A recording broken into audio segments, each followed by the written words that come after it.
வணக்கம். உணவு மருந்து சேனலில் இன்றைக்கி ஒரு முக்கியமான டாபிக் தாங்க பார்க்க போகிறோம். அதுதான் வயிற்று பகுதியில் உள்ள குடல் எப்படி சுத்தம் செய்கிறது அப்படின்ட்டு.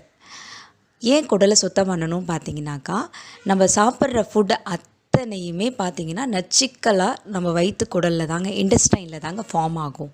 ஃபேட்லேருந்து எல்லாமே டெபாசிட் ஆகிற இடமே அந்த குடல் பகுதி தான். அதனால தான் வயிறு உப்புசமாக இருக்கிறது.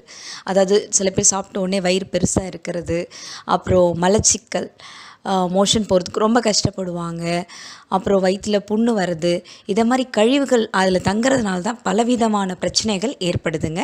ஸோ இந்த கழிவுகளை எப்படி நீக்கலான்னு பார்த்தீங்கன்னாக்கா, நான் சொல்ல போகிற ஜூஸ் தாங்க. இதை ஃபாலோ பண்ணிக்கிட்டு வாங்க. கண்டிப்பாக வெயிட் கூட ரெடியூஸ் ஆகுங்க, தொப்பை கூட குறையும். அதுதான் என்னென்னு பார்த்தீங்கன்னா, நீர் பூசணிக்காய் ஜூஸ். வெள்ளை பூசணிக்காய் சொல்லுவோம் இல்லைங்களா, அதுதான். அதில் ஒரு பீஸ் எடுத்து தோலோடையும் சீடோடையும் நல்லா வாஷ் பண்ணிவிட்டு நல்லா குட்டி குட்டியாக சாப் பண்ணி மிக்ஸி ஜாரில் அரைச்சி நாட்டு சர்க்கரையோடு சேர்த்து இதை குடிக்கணுங்க. ஸோ இதை குடிச்சிட்டு வரும்போது கண்டிப்பாக தொப்பையும் குறையும். அதே சமயத்தில் வயிற்றில் உள்ள அல்சர் கூட சரி பண்ணுங்க. ஹோல் பாடி வெயிட் ஆகும். ஏன்னா இது ஃபைபர் கண்டென்ட் இருக்கிறதுனால நம்மளுக்கு ஃபேட் ரெடியூஸ் பண்ணும். அதே மாதிரி தேவையற்ற கொழுப்பு, நச்சுக்கள் எங்கே தங்கியிருந்தாலும் வயிற்று பகுதியில், இண்டஸ்ட்ரைனில் தங்கியிருக்கிறது அத்தனையுமே இது வெளியேற்றிடுங்க.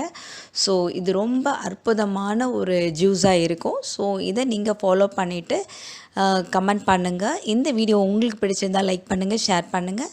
சப்ஸ்கிரைப் பண்ணாதவங்க சப்ஸ்கிரைப் பண்ணுங்கள். பக்கத்தில் இருக்க பெல் ஐக்கானையும் அழுத்துங்க. மீண்டும் ஒரு நல்ல தகவலுடன் நான் உங்களை சந்திக்கிறேன். நன்றி, வணக்கம்.